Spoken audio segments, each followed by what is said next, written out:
Hola comunidad, quiero contarles algo que pasó cuando mi hijo era todavía muy pequeño. No va a ser una historia larga, pero al menos a mí me da mucho miedo. Esto ocurrió a finales de 2016, cuando yo tenía poco de separada y me mudé con mi hijo a la colonia Doctores, en la Ciudad de México. Él tenía 3 años en ese entonces, casi 4, y su nombre es Freddy. En ese momento yo necesitaba un lugar barato, cerca de mi trabajo y también de la guardería donde lo dejaba todas las mañanas. Encontré un departamento que cumplía con eso. Lo único malo era que el edificio estaba casi vacío. El señor que me lo rentó me dijo que varios vecinos se habían ido porque el edificio tenía daños viejos y había quien aseguraba que no aguantaría un sismo fuerte. De hecho, hubo un tiempo en el que era ilegal vivir ahí, pero yo no tenía muchas opciones, así que lo acepté. El departamento era sencillo, pero tenía 2 recámaras. Por primera vez mi hijo iba a tener su propio cuarto y eso me emocionaba.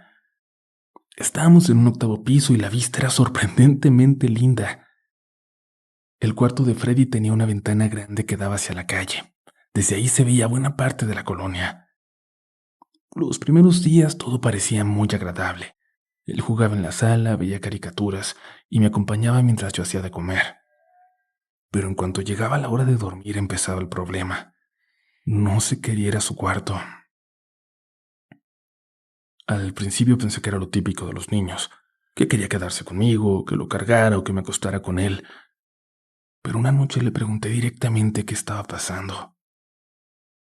Me dijo que no quería dormir en su cuarto porque ahí estaba Rufo. Yo conocí ese nombre. Rufo era un amigo imaginario que había tenido desde mucho antes, cuando lo cuidaba mi suegra. Ella me contaba que a veces lo veía jugando solo y diciendo que estaba con un payasito que se llamaba así. Nunca me preocupó demasiado, ni a ella. Parecía normal. Le pregunté a Freddy si Rufo estaba en el departamento y me dijo que sí. Entonces le pregunté que dónde estaba. Él volteó hacia la puerta de su cuarto y dijo que en la ventana. Esto tampoco me pareció tan raro. Pensé que era su imaginación o que había visto a alguien antes de dormirse, no sé, asomándose por la calle o algo así. Pero le pregunté cómo se veía. Freddy tardó un poco en contestar. Luego dijo que sí era Rufo, pero que ahora se veía diferente. Cuando le pregunté diferente cómo, no quiso explicarlo. Con el paso de los días empezó a evitar ese cuarto incluso de día. Si entraba a buscar un juguete lo hacía rápido y regresaba conmigo. A veces lo veía asomarse desde la puerta, mirando hacia la ventana, como si estuviera pendiente de algo. Un día le pedí que me dibujara a Rufo. Él ya dibujaba muchas cosas, monitos, coches, círculos que decía que eran personas. Se sentó en la mesa y empezó a dibujar muy concentrado. Cuando terminó me enseñó la hoja. Era la figura de un hombre, como dibujan los niños pequeños. Un círculo por la cabeza y líneas por brazos y piernas. Pero toda la cara estaba pintada de rojo. No era una mancha, sino toda la cara, sin salirse de la raya. Le pregunté por qué estaba de ese color, y Freddy solo dijo que así estaba su cara. A partir de entonces ya no quiso dormir solo en ese cuarto, ni siquiera quedarse ahí jugando si yo no estaba cerca. Terminaba siempre durmiendo conmigo.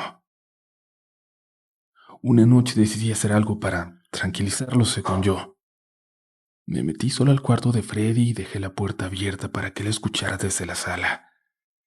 Hablé en voz alta como si estuviera regañando a alguien. Le dije que ya sabía que estaba ahí, que no quería que estuviera molestando a mi hijo y que se fuera del departamento. Lo hice más como una forma de tranquilizar a Freddy que porque realmente pensara que había un amigo imaginario, por supuesto. Y no pasó nada. Pero un sábado por la mañana estaba limpiando el departamento.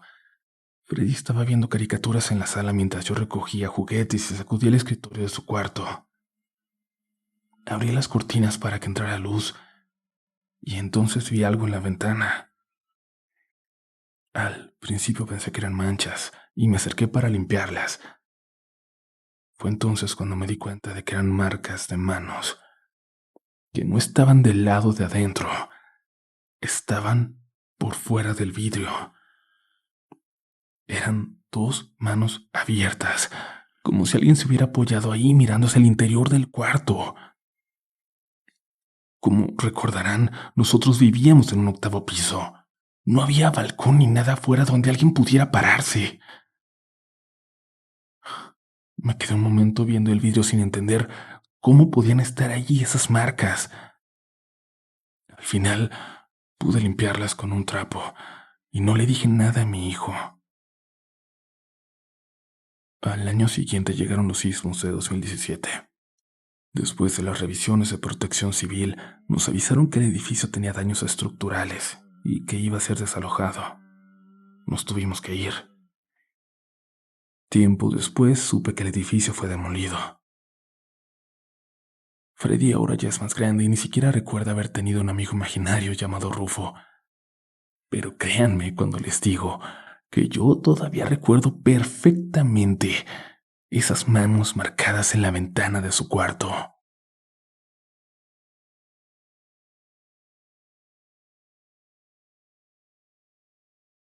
Esto que les voy a contar pasó cuando mi hija tenía 4 años. En ese tiempo ya teníamos como 2 o 3 años viviendo en San Diego, California, en una casa que rentábamos en una zona vieja y muy tranquila de la ciudad. Era una casa mediana, de un piso, de esas construidas en los años 50, con un pasillo largo que conectaba las recámaras con la sala.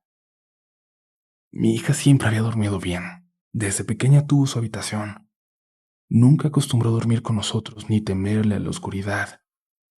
Pero, específicamente después de una tormenta que nos dejó sin luz por todo un día, empezaron a pasar cosas raras en la madrugada, como si se hubiera despertado algo. Varias veces mi esposa o yo nos despertábamos porque escuchábamos que hablaba, que estaba hablando bajito, como platicando con alguien.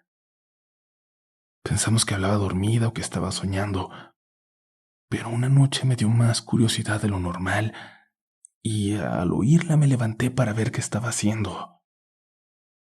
Su puerta estaba entreabierta y desde el pasillo se escuchaba su voz. Me acerqué despacio para no despertarla. Cuando me asomé al cuarto no estaba en la cama. La encontré sentada en el piso, justo en la entrada del cuarto, mirando hacia el pasillo mientras hablaba en voz baja. Le pregunté que con quién estaba platicando. Me respondió con total tranquilidad lo siguiente: con la señora que vive en la casa. Pensé que estaba medio dormida, así que la cargué y la llevé de regreso a su cama. Al día siguiente no recordaba nada de lo que había pasado. Pero no fue la única vez. Empezó a ocurrir seguido. De madrugada la escuchábamos hablar en voz baja y a veces incluso reír. Cuando le preguntábamos con quién hablaba, siempre respondía lo mismo: con la señora. Dijo que le abría la puerta en la noche desde el pasillo y que le hablaba para que se levantara. Nunca mencionaba otro nombre ni parecía tener miedo. Una tarde, mientras estábamos cenando, dijo algo que nos dejó pensando más todavía. Comentó que la señora estaba triste porque antes su cuarto era el de ella. Nosotros no entendimos bien a qué se refería, pero a mi esposa le dio curiosidad y decidió investigar un poco sobre la casa. Como era una renta, no fue difícil averiguar quién había vivido ahí antes que nosotros. Resultó que durante muchos años habían vivido dos señoras mayores ahí, hermanas. Las dos habían fallecido unos años atrás. Ninguna murió en la casa, según nos dijeron, sino en un hospital después de enfermedades relacionadas con la edad. Eso nos inquietó un poco, pero también tenía una explicación sencilla. Pensamos que quizás algún vecino había comentado esa historia acerca de nuestra hija cuando iba a jugar con una niña que vivía unas cuantas casas de nosotros, donde siempre se reunían niños de la edad. Los niños escuchan más de lo que uno cree. Así que decidimos pasarlo por alto, no ahogarnos en un vaso de agua, porque por supuesto que eso tenía que ser. Pasaron algunos días sin que ocurriera nada extraño, hasta una noche en la que me desperté otra vez al escuchar su voz. Era igual que las otras veces, hablando bajito. Me levanté y caminé hacia el pasillo. La luz estaba apagada, pero entraba algo de claridad desde la sala. Ahí, ahí vi a mi hija. Estaba sentada en el suelo, justo afuera de su cuarto, mirando hacia el pasillo mientras hablaba con alguien. No alcancé a escuchar lo que decía, solo su voz. En la pared del pasillo se proyectaba su sombra por la luz que venía desde la sala, pero no era la única sombra que se reflejaba. Había otra más. Era más alta que la de ella, como si alguien estuviera de pie frente a mi hija.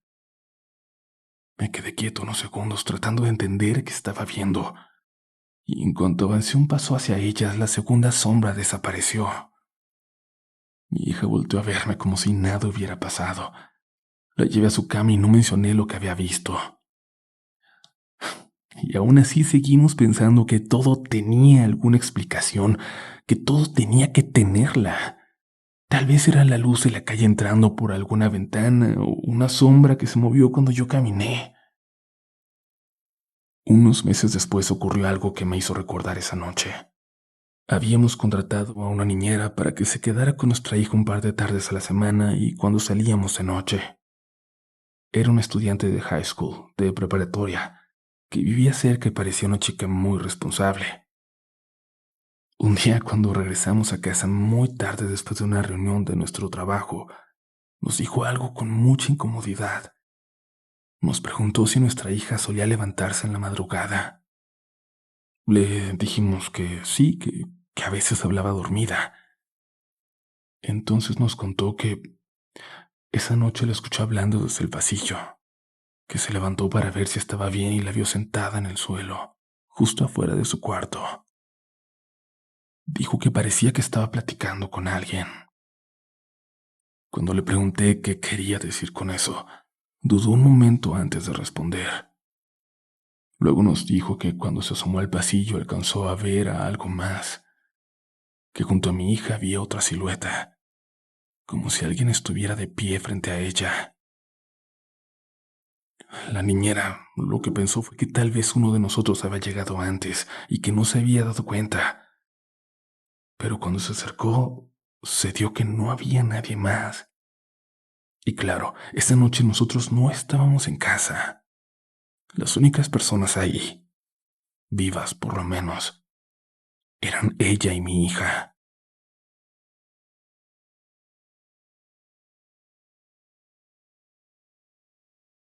Mi hijo empezó a dibujar desde muy pequeño, como todos los niños. Al principio hacía puras bolitas, palitos, círculos que según él eran personas o animales, y con el tiempo fue mejorando como es completamente normal. Lo curioso es que casi siempre terminaba dibujando lo mismo, una casa. No es raro que un niño dibuje casas, claro. Muchos niños lo hacen, pero lo que nos empezó a llamar la atención era que siempre era la misma casita, con los mismos detalles repetidos una y otra vez, con ligeras variaciones, pero siempre lo mismo, como si eso es lo que estuviera en su cabeza. La puerta siempre estaba al centro. A la izquierda de la puerta había una ventana, y esa ventana siempre estaba rota. La esquina del vidrio, como si le faltara un pedazo. Debajo de la ventana dibujaba unas flores, y del lado derecho de la casa siempre hacía un árbol con una forma muy particular. El tronco subía recto, y luego se abría en dos ramas grandes, como una Y, una Y. Al principio no nos preocupamos porque pensamos que simplemente había inventado una casa en su imaginación y le gustaba dibujarla, que era su forma de practicar o de entretenerse. Pero los años pasaron, él fue mejorando cada vez más y la casa seguía apareciendo. Cuando tenía 5 años ya dibujaba mejor. Las líneas eran muy claras y los detalles más precisos. La ventana rota seguía ahí, siempre del mismo lado. Las flores también. y el árbol con forma de Y, exactamente igual en todos los dibujos. Un día mi esposa le preguntó qué era esa casa, y él dijo que simplemente era una casa bonita. Otro día yo le pregunté si era la casa de algún amigo suyo o de algún familiar que nosotros no recordábamos, y me dijo que era una casa donde vivían niños, nada más. No supo o no quiso decirnos nada más. Pensamos que era simplemente imaginación de niño, algo que había visto en una caricatura o en algún libro para colorear. Con el tiempo dejó de dibujar tanto como pasa con muchos niños. Empezó la escuela, luego el fútbol, luego otras cosas que le llamaban más la atención. La casa apareció cada vez menos en sus dibujos, hasta que un día dejó de dibujar por completo. Pasaron varios años para la siguiente parte de esta historia. Cuando mi hijo tenía 10 años, mi esposa y yo empezamos a buscar una casa para comprar, por fin. Llevamos mucho tiempo rentando y ya queríamos algo propio, y por fin daban los créditos. Habíamos visto varias propiedades, pero siempre había algo que no nos convencía. Y un día un agente nos habló de una casa que estaba a muy buen precio, una gran oportunidad. Nos dijo que esas oportunidades eran raras en ese barrio, que normalmente las casas ahí costaban bastante más, que no iba a durar mucho en el mercado. Yo le pregunté obviamente varias veces si había algún problema con la casa, y el hombre solo decía que era una casa vieja pero sólida, que nos iba a durar muchos años. Así que aceptamos ir a verla. Fuimos los tres un sábado por la mañana.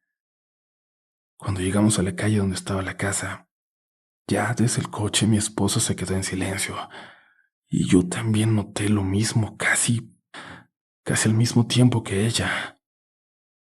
La casa era exactamente igual a la de los dibujos.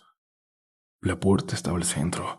A la izquierda había una ventana con el vidrio roto en una esquina. Debajo de esa ventana había un pequeño espacio de tierra donde todavía crecían unas flores descuidadas. Y del lado derecho del terreno había un árbol que subía recto y que se abría en dos ramas formando una Y perfecta. Nos quedamos unos segundos mirando la fachada y no dijimos nada. Mi hijo también estaba viendo la casa desde el asiento trasero, pero no parecía sorprendido ni asustado. Solo la miraba con mucha atención. Mi esposa me miró y entendimos lo mismo sin necesidad de hablar. No había forma de que entráramos en esa casa.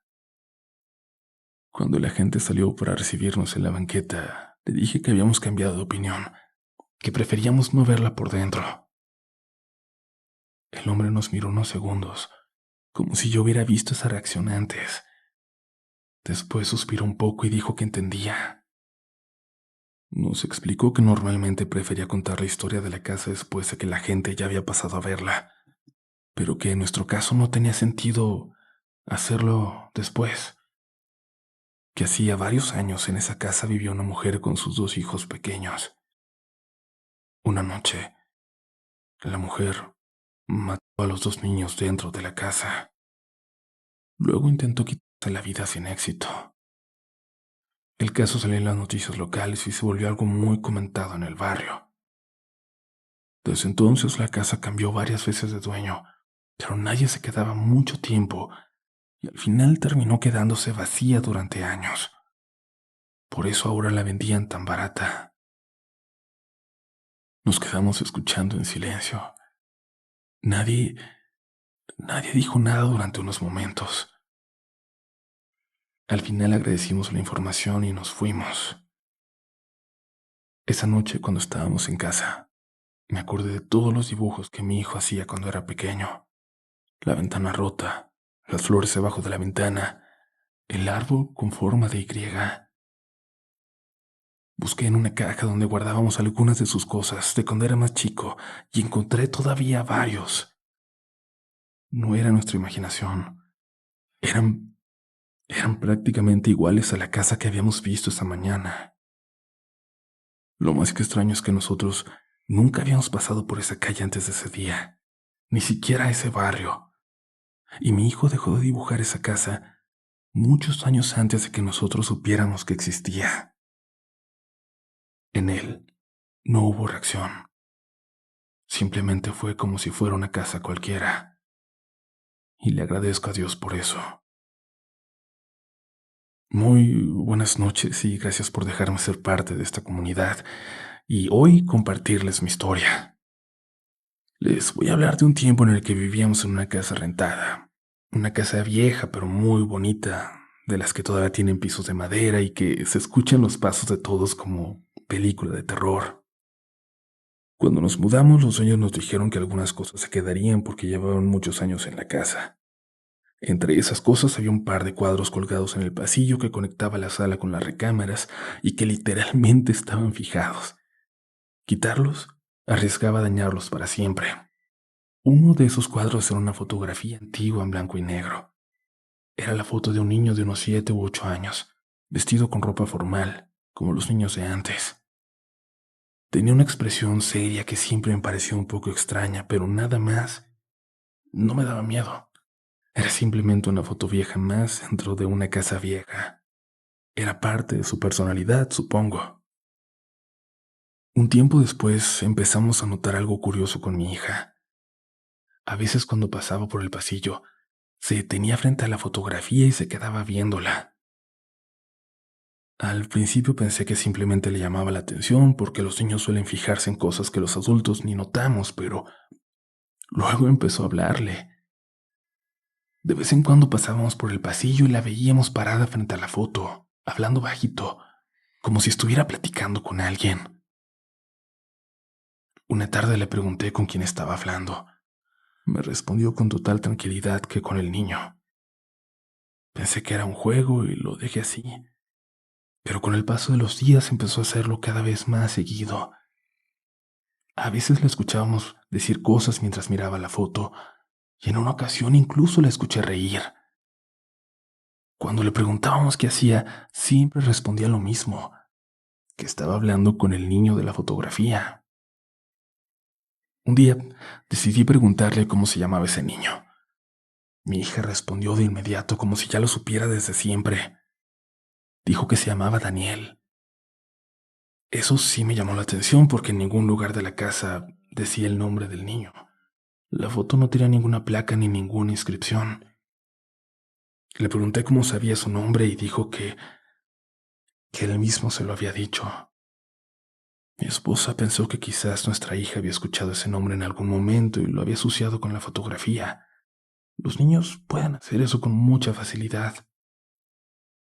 Pasaron algunos días y dejamos de prestarle atención al asunto, pero una tarde, mientras estábamos limpiando el pasillo, me quedé mirando la fotografía con más cuidado. Se notaba que era muy vieja por el tipo de papel y por el marco desgastado, y me dio curiosidad saber quién diablos era ese niño. Unos días después, los dueños de la casa vinieron a revisar unas cosas del jardín que les pedimos. Aproveché para preguntarles por la fotografía en el pasillo. Les señalé el cuadro. Les pregunté si sabían quién era ese niño, si lo conocían. El hombre se quedó mirando la foto durante unos segundos antes de responder. Luego dijo que sí, que ese niño había vivido en esa misma casa muchos años atrás, que era el hijo de la familia que había sido dueña de la propiedad antes que ellos. Me dijo que el niño se llamaba Daniel, que ahora era un adulto, que era él el que les había vendido la casa a ellos. Cuando escuché eso sentí algo muy extraño, pero traté de no demostrarlo.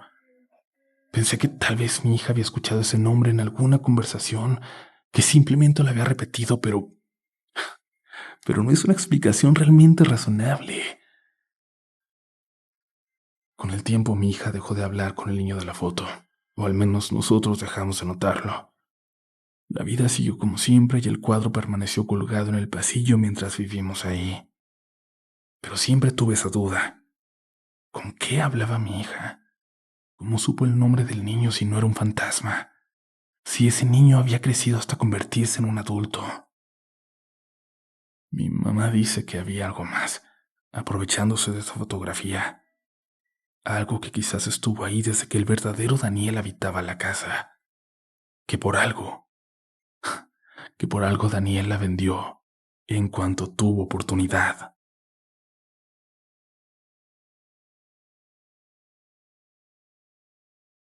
Muy buenas noches, comunidad. Buenas noches, Uriel.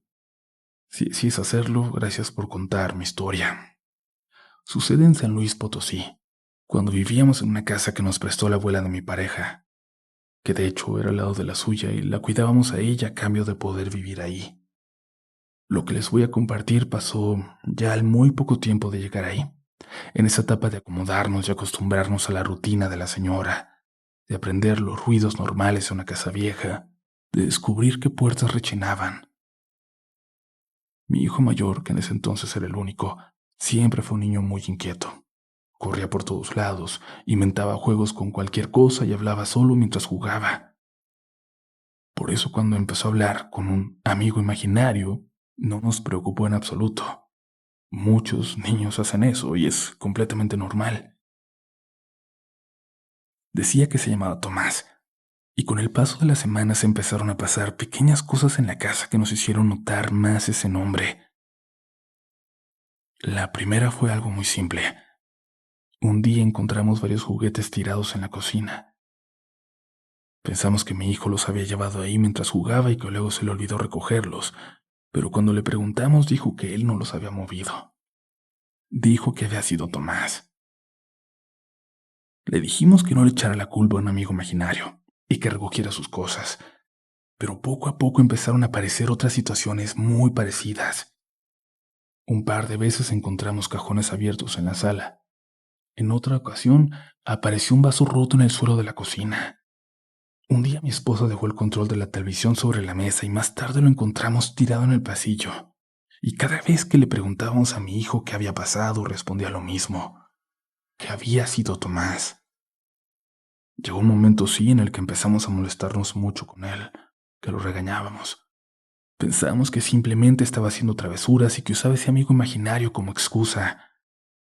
Incluso le dijimos varias veces que no era buena idea culpar a alguien que no existía. Una tarde lo regañé porque encontramos varios de mis libros tirados en el suelo del estudio, y él, como siempre, insistió en que no había sido él. Me dijo algo que recuerdo bien, con escalofríos hasta hoy que lo escribo. Dijo que Tomás se enojaba mucho cuando nosotros decíamos que no existía. En ese momento lo que pensé fue que simplemente estaba inventando cosas para evitar problemas, pero hubo un detalle que sí me llamó la atención. Un día le pregunté cómo era Tomás. Mi hijo se quedó pensando un momento y luego dijo que Tomás no hablaba mucho, que casi nunca decía nada, solo movía cosas. Pasaron varios meses así. Para nosotros ya era evidente que todo lo que aparecía fuera de lugar en la casa era culpa de nuestro hijo. Si algo se caía, si algo aparecía en otro sitio o si algún cajón estaba abierto, asumíamos que él había estado jugando ahí y lo regañábamos. Hasta que llegó el verano. Ese año decidimos que mi hijo pasaría 2 semanas con mis papás en Aguascalientes, a poco más de 2 horas de San Luis. Era la primera vez que se quedaba tanto tiempo fuera de casa, así que lo llevamos un sábado por la mañana muy triste y luego nos regresamos solos, extrañándolo pero también con ganas de estar esas 2 semanas libres. La casa se había quedado completamente tranquila, o al menos eso estábamos pensando. 2 noches después, mi esposa dejó un vaso sobre la mesa de la cocina antes de irnos a dormir, y a la mañana siguiente, cuando bajé por café, el vaso estaba justo en el pasillo. Pensé que quizás alguno de los dos lo había movido sin darse cuenta durante la noche, pero no era así, y el vaso estaba parado, parado en medio del pasillo. Era ilógico que se hubiera caído y no se hubiera roto. Y esa misma tarde ocurrió algo más. Estaba leyendo en la sala cuando escuché un golpe en el estudio. Fui a ver qué había pasado y encontré varios de mis libros tirados en el suelo, como si alguien los hubiera empujado desde el escritorio. No había nadie en la casa. Durante esos días seguimos encontrando cosas fuera de lugar. Un cajón abierto en la cocina, una silla movida unos centímetros de donde estaba antes. Incluso un juguete de mi hijo apareció en medio del pasillo, a pesar de que él estaba lejos y nadie había entrado a su cuarto. En resumidas cuentas, pasaron las mismas cosas que pasaban cuando él estaba en casa. La única diferencia era que, esa semana, mi hijo estaba a cientos de kilómetros con sus abuelos. Cuando fuimos a recogerlo unos días después, mientras regresábamos en el coche, le hice una pregunta que llevaba varios días rondándome la cabeza. Le pregunté si Tomás seguía en la casa. Mi hijo me miró desde el asiento de atrás y respondió con total tranquilidad. Dijo que sí. Dijo que Tomás nunca se iba, que solo esperaba a que alguien volviera para poder jugar otra vez. Le dedicamos una misa cada semana por años, pero las manifestaciones nunca se detuvieron.